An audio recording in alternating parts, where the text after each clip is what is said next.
Ikaw! Ikaw ang pumatay sa anak ko! Ano? Eh siya nga to nang away sa akin eh. Ikaw ang huli niyang kasama. Tandaan mo to. Isusunod kita sa tatay mo. Tay, hindi ko na alam gagawin ko. Sinisisi ako ng nanay ni Cheska sa pagkamatay ng anak niya. Natatakot ako. Anak, yung nanay ni Cheska. Oh, bakit nay? Pinatay daw. Binitin sa may puno. Ano? Nakakatakot na dito sa barangay natin, anak. Sinong pumapatay sa kanila?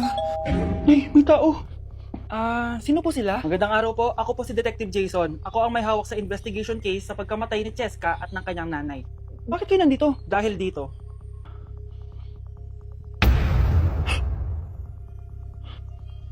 Nay, ikaw pumatay sa kanila? oo anak, narinig ko lahat ng mga sumbong mo sa tatay mo. Cellphone ni tatay. Pinangako ko sa tatay mo bago siya mamatay na poprotektahan kita kahit makapatay man ako ng tao.